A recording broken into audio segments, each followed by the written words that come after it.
Hello my dear friends and students. আজি মই এই ভিডিওটোত ক্লাস 10 ম্যাথছৰ চ্যাপ্টাৰ 14 ৰ এক্সাৰসাইজ 14.1 ৰ কোৱেশ্চন নম্বৰ 2 টো কৰাম আৰু ছাত্ৰছাত্ৰীসকল তোমালোকে যদি এতিয়ালৈকে মোৰ চেনেলটো সাবস্ক্ৰাইব কৰা নাই প্লিজ সাবস্ক্ৰাইব কৰি লোৱা আৰু বেল আইকনো দবাই দিয়া যাতে মোৰ নেক্সট ভিডিওটোৰ নটিফিকেশন পাই যোৱা এতিয়া হা কোৱেশ্চনটো ষ্টাৰ্ট কৰো সো কোৱেশ্চনে কি কৈছে এটা ফ্যাক্টৰীৰ 50 জন শ্ৰমিকৰ দৈনিক পাৰিশ্ৰমিক হল তলত বণ্টন মানে ছাত্ৰছাত্ৰীসকল এটা ফ্যাক্টৰীৰ 50 জন হাজিৰা মানুহৰ মানে শ্ৰমিকৰ ডেইলি হাজিৰাবোৰ তলত দিয়া ধৰণৰ দিয়া আছে সোৱাচোন দৈনিক পাৰিশ্ৰমিক মানে ডেইলিৰ হাজিৰা টকাত সোৱা 100 পৰা 120 টকা হাজিৰা পোৱা মানে ডেইলি পাৰিশ্ৰমিক পোৱা 12 জন শ্ৰমিক আছে তাৰ পিছত 120 টকাৰ পৰা 140 টকা হাজিৰা পোৱা 14 জন আছে আৰু 140 ৰ পৰা 160 টকা পোৱা 8 জন আছে 160 ৰ পৰা 180 টকা পোৱা 6 জন আছে 180 ৰ পৰা 200 টকা পোৱা শ্ৰমিক 10 জন আছে এতিয়া আমাক কৈছে উপযুক্ত পদ্ধতি ব্যৱহাৰ কৰি প্লাই ফ্যাক্টৰীটোৰ শ্ৰমিকৰ মাধ্য দৈনিক পাৰিশ্ৰমিক নিৰ্ণয় কৰিব লাগে মানে উপযুক্ত পদ্ধতি ব্যৱহাৰ কৰি প্লাই এই তথ্যখিনিৰ আমি মাধ্য উলাব লাগে ছাত্ৰছাত্ৰীসকল ইয়াৰ আগতে মই এই এক্সাৰসাইজৰ 1 নম্বৰ কোৱেশ্চনটো কৰাইছিলো আৰু তেতিয়া কৈছিলো এই মাধ্য উলোৱাৰ টোটাল 3টা পদ্ধতি আছে প্ৰত্যক্ষ বিবেচিত আৰু ডাব বিচ্যুতি আৰু মই তেতিয়া প্ৰত্যক্ষ পদ্ধতিত কৰাই দিছিলো আৰু কৈছিলো কি বাকিখিনি মই বিবেচিত আৰু ডাব বিচ্যুতিত কৰাম যাতে তোমালোকে সব কিটা পদ্ধতিৰ লগত পৰিচিত হোৱা গতিকে ছাত্ৰছাত্ৰীসকল মই এই অংকটো দ্বিতীয় পদ্ধতি মাধ্য উলোৱাৰ 2 নম্বৰ যেটো পদ্ধতি আছে বিবেচিত পদ্ধতি সেই পদ্ধতিতে কৰিম তোমালোকৰ ছাত্ৰছাত্ৰীসকল যেটো পদ্ধতি ভাল লাগে সেই পদ্ধতিত কৰিব পাৰিবা মই এতিয়া বিবেচিত পদ্ধতিত কৰিম ছাত্ৰছাত্ৰীসকল চোৱা মাধ্য উলাওতে টেবুলৰ প্ৰয়োজন হয় আৰু ছাত্ৰছাত্ৰীসকল প্ৰত্যক্ষ পদ্ধতিত কৰোতে আমি 4টা কলম থকা টেবুল লৈছিলো এতিয়া বিবেচিত পদ্ধতি কৰোতে 5টা কলম থকা টেবুল লগা হয় মানে যিমান আগফালে পদ্ধতি যাবা এটা কলম বাঢ়ি থাকিব কলমবোৰত কি হ'ব প্ৰথমটো হ'ব ছাত্ৰছাত্ৰীসকল শ্ৰেণী অন্তৰাল বা তোমালোকে দৈনিক পাৰিশ্ৰমিকটো লিখিব পাৰা মানে এনেকুৱা ডিজাইনৰবোৰ শ্ৰেণী অন্তৰাল বুলি কোৱা হয় 1 ৰ পৰা 120 120 ৰ পৰা 140 শ্ৰেণী অন্তৰালো লিখিব পাৰিবা বা দৈনিক পাৰিশ্ৰমিক লিখিব পাৰিবা মই শ্ৰেণী অন্তৰাল লিখি দি আছো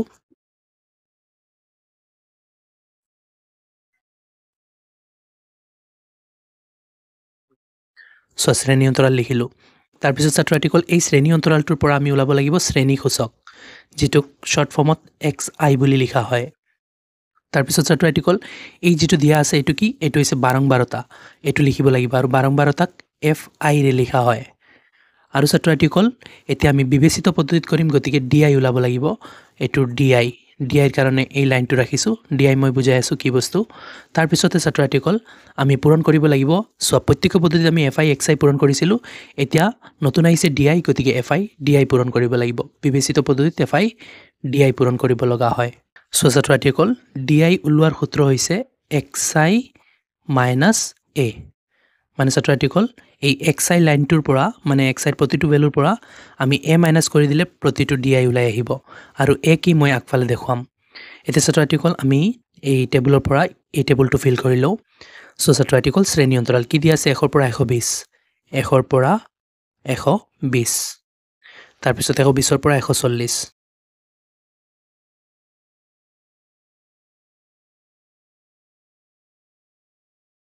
তাৰ পিছত ইয়াৰ পৰা ছাত্ৰছাত্ৰীসকল xi উলাই যাব তাৰ পিছত fi আমি চাই লিখিলো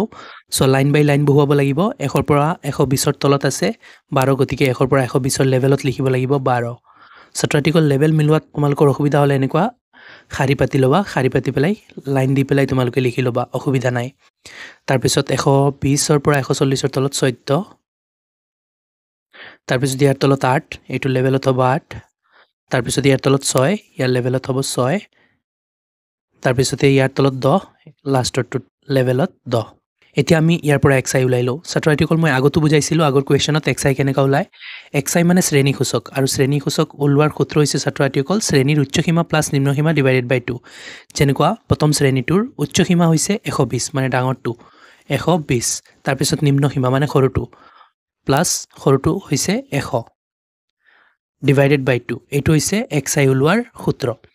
মানে উচ্চ সীমা প্লাস নিম্ন সীমা ডিভাইডেড বাই 2 সো উচ্চ সীমা আৰু নিম্ন সীমা দুইটা প্লাস কৰিলে কিমান হ'ব 100 100 200 আৰু 20 220 হৈ যাব নহয় 220 ডিভাইডেড বাই 2 2 দি 2ত কেইবাৰ একবাৰ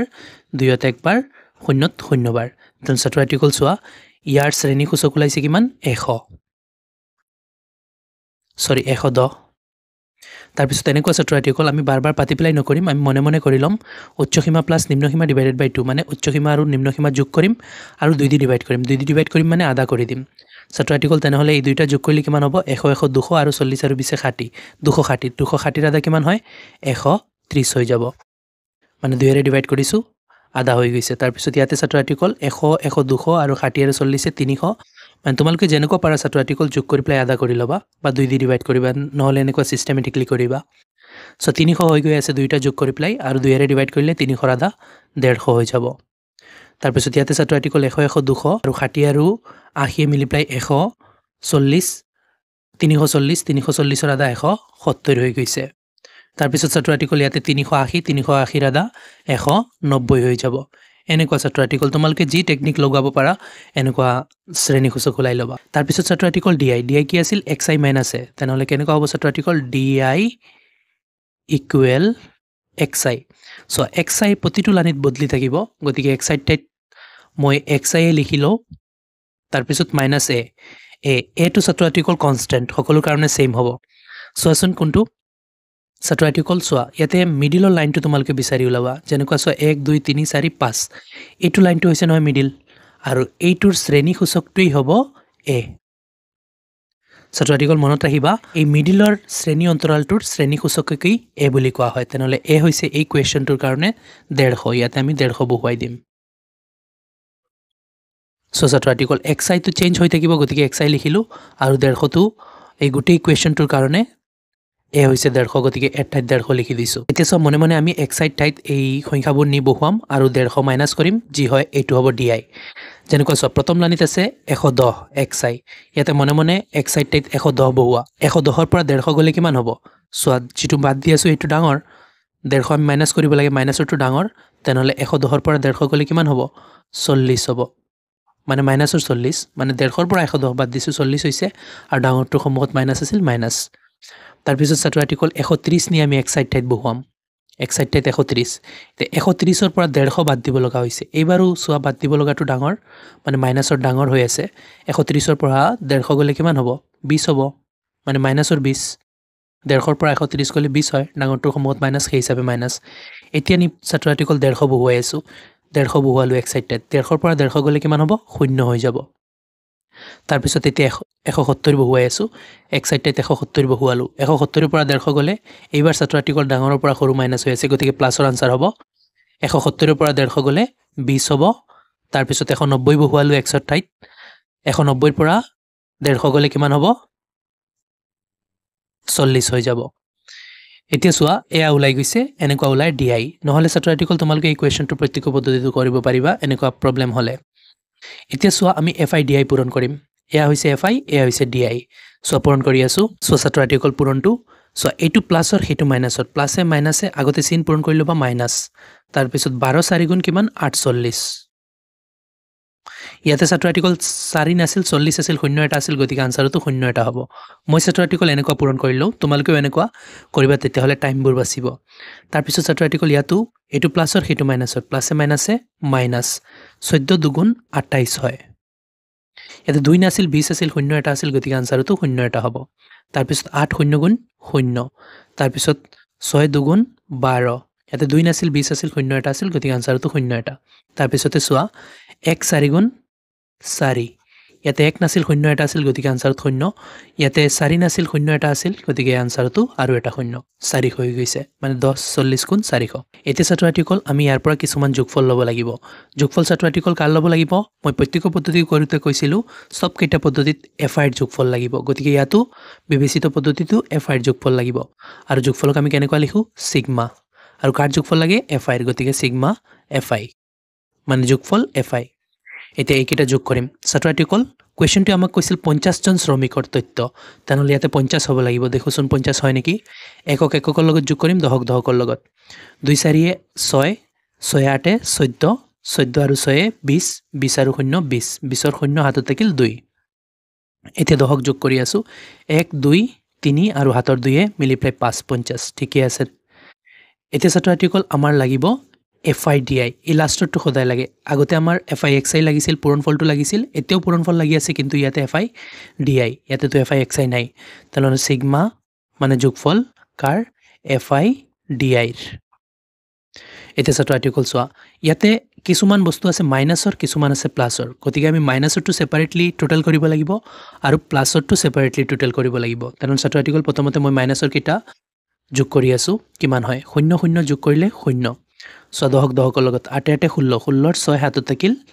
1 তাৰ পিছত 4 আৰু 2 6 আৰু হাতৰ একে কিমান হৈ গৈছে 7 ছাত্ৰ আৰ্টিকল চোৱা ইয়াতে আমি মাইনাছৰ 480 আৰু 280 মাইনাছৰ মিলাই পেলাই টোটাল মাইনাছৰ 760 পাই গলো এতিয়া প্লাছৰ কিটা কাউন্ট কৰো প্লাছৰ কিটা ছাত্ৰ আৰ্টিকল মুখে মুখে কাউন্ট কৰি দি আছো চোৱা 400 আৰু 120 520 হৈ যাব 520 চোৱা ইয়াতে মাইনাছৰ বেছি আৰু প্লাছৰ কম গতিকে আনসাৰ মাইনাছৰ হ'ব টোটাল কৰি চাও কিমান হয় সো ডাঙৰৰ পৰা সৰু বাদ দি আছো আৰু ডাঙৰটো সমহত মাইনাছ গতিকে আনসাৰো মাইনাছৰ হ'ব 0 পৰা 0 গলে 0 6 পৰা 2 গলে 4 আৰু 7 পৰা 5 গলে 2 সোয়া আমি 760 পৰা 520 মাইনাস কৰি 240 পাইছিলো কিন্তু মাইনাছৰটো বেছি আছিল গতিকে আনসাৰ মাইনাছৰই হ'ব হেয়া আনসাৰ ওলাইছে 240 মাইনাছৰ এতিয়া ছাত্ৰ আৰ্টিকল টেবুলৰ কাম শেষ এতিয়া জি ওলাই গৈছে এইখিনি আমাৰ লাগিব এতিয়া বিবেচিত পদ্ধতিত মাধ্য ওলাম গতিকে মই লিখি থৈ দিছো বিবেচিত পদ্ধতিত মাধ্য এতিয়া বিবেচিত পদ্ধতিত মাধ্য ওলোৱাৰ সূত্ৰটো প্ৰত্যেক পদ্ধতিতকে অলপ বেলেগ ছাত্ৰ আৰ্টিকল কেনেকুৱা a প্লাস এই a প্লাসটোই বেলেগ আৰু বাকি সব আগৰ নিচিনা এটো ওপৰত আগতে fi xi আছিল এবাৰ fi di হৈ আছে এটোই চেঞ্জেস হৈছে সিগমা fi di ওপৰত আৰু এটো তলত এটো তো আগতো fi আছিল সিগমা fi এতিয়াও সিগমা fi এতিয়া সোয়া a কিমান আছিল a 150 আছিল সোয়া আমি আগতে এই টেবুলত a টাইপ 150 ব্যৱহাৰ কৰিছিলো a 150 প্লাস Sigma FI কিমান মাইনাছৰ 240 মাইনাছ 240 তাৰ পিছত সিগমা FI কিমান 50 এতিয়া ছাত্ৰ আৰ্টিকল সবখিনি ক্যালকুলেট কৰি তাৰ পিছত মই 150 লগত মিলাম ইয়াৰ আগতে মই লসাগু নলম লসাগু ললে ছাত্ৰ আৰ্টিকল অলপ কষ্ট হৈ যাব গতিকে মই 150 টো যেনেকুৱা আছে তেনেকুৱা ৰাখিছো তাৰ পিছত প্লাস তাৰ পিছত 0 দি 0 কাটি দিলো এতিয়া 5 দি 24 হৰণ কৰি দিম কিমান হয় চোৱাচোন আচ্ছা এবাৰ লিখি দিও ছাত্ৰ আৰ্টিকল এই প্লাসে মাইনাসে মিলিপ্লাই টু প্লাস নহয় এটো মাইনাস হৈ যাব আৰু ওপৰত হৈছে কিমান কাটি কুটি 24 আৰু তলত ৰৈছে 5 এতিয়া 150 টো আকৌ এবাৰ লিখি দিও আৰু হেখিনি ক্যালকুলেট কৰি লও সো 24 ৰ লগত 5 হৰণ হৈ আছে মানে 24 ক 5 ৰে হৰণ কৰিব লাগিব হৰণ কৰি লও সো 5 ৰে 24 ক হৰণ কৰি আছো ছাত্ৰ আৰ্টিকল চোৱা 5 ৰে 24 ত কেইবাৰ 4 বাৰ 5 4 গুণ 20 হয় 24 ৰ পৰা 20 কলে 4 নামিল এতিয়া পয়েন্ট বহুৱাম ওপৰত 0 এটা এনে নামি থাকিব সো 5 দি 40 ত কেইবাৰ 8 বাৰ 5 8 গুণ কিমান হয় 40 হৈ যায় 40 ৰ পৰা 40 কলে 0 মানে ছাত্ৰ আৰ্টিকল 5 দি 24 ত হৰণ কৰি প্লাই আমি কিমান পালো 4.8 ইয়াতে বহুৱাই দিও 4.8 এতিয়া ছাত্ৰ আৰ্টিকল এই 150 ৰ পৰা 4.8 মাইনাস কৰি দিলে আমাৰ মাধ্য ওলাই আহিব তেনেহলে মাইনাস কৰি আছো সোয়া 150 ৰ পৰা আমি 4.8 মাইনাস কৰিম সো পইণ্টৰ পিছত ইয়াতে যেটো মাইনাস কৰিম হেতুৰ একগৰ আছে আৰু যেটোৰ পৰা কৰিম তাৰ নাই গতিকে মিলাবৰ কাৰণে মই পইণ্টৰ পিছত 0 এটা লৈ লৈছো এতিয়া এটো আমি বহুৱাম সো পইণ্টৰ সিধা তলত নি পইণ্ট বহুৱাবা আৰু একগৰৰ তলত একগৰটো বহুৱাবা আৰু এককৰ তলত এককটো 4টো বহুৱাবা তাৰ পিছত সোয়া মাইনাস কৰিবা তেতিয়া হলে অংকটো শুদ্ধ হ'ব সো ইয়াৰ পৰা দাৰ কৰিম ইয়াতে 0 ইয়াৰ পৰা কি দাৰ কৰিম প্ৰথমতে ইয়াৰ পৰা ইয়াতে দাৰ কৰিলো ইয়াতে হৈ গল 10 ইয়াৰ পৰা তাতে নিলো তাতে হৈ গল 10 ইয়াতে হৈ গল 9 ইয়াতে 10 10 ৰ পৰা 8 গলে 2 ইয়াতে হৈ গল 9 9 ৰ পৰা 4 গলে 5 আৰু পইণ্টৰ সিধা তলত পইণ্ট আৰু ইয়াতে কিমান ইয়াৰ পৰা তো ধাৰ কৰিছিলো ইয়াতে 4 ৰৈছে 4 আৰু 1 ৰ 1 তেনে ছাত্ৰ আৰ্টিকল 150 ৰ পৰা 4.8 মাইনাস কৰি প্লাই আমি কি পালো 145.2 পাইছো সো ছাত্ৰ আৰ্টিকল মাধ্য ওলাই গৈছে 145.2 মানে ওপৰত দিয়াত তথ্যখিনিৰ মাধ্য ওলাইছে এতিয়া আমাক কোৱেশ্চনে কৈছিল যে দৈনিক পাৰিশ্ৰমিকৰ মাধ্য ওলাবলৈ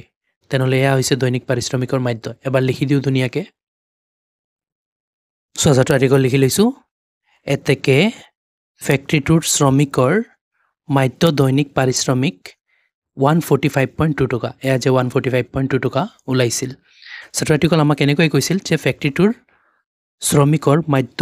পাৰিশ্ৰমিক নিৰ্ণয় কৰা তেনেহলে আমি লিখি দিছো এনেকৈ বনাই পেলাই যে ফ্যাক্টৰীটোৰ শ্ৰমিকৰ মাধ্য পাৰিশ্ৰমিক দৈনিক পাৰিশ্ৰমিক 145.2 টকা এটো লিখাই আছিল কোৱেশ্চনত মই অকল ইয়াতে লিখিছো আৰু কপি কৰিলো ছাত্ৰ আৰ্টিকল এয়া হৈছে এই কোৱেশ্চনটোৰ সলিউশন আশা কৰো তোমালোকে ভালদৰে বুজিব পাৰিছা আৰু বুজাত যদি কোনো ধৰণৰ অসুবিধা হয় মোক কমেন্টত জনাবা ভিডিঅ'টো ভাল লাগিলে লাইক এণ্ড শ্বেয়াৰ কৰিবা চেনেলটো ছাবস্ক্ৰাইব কৰি দিবা থেংক ইউ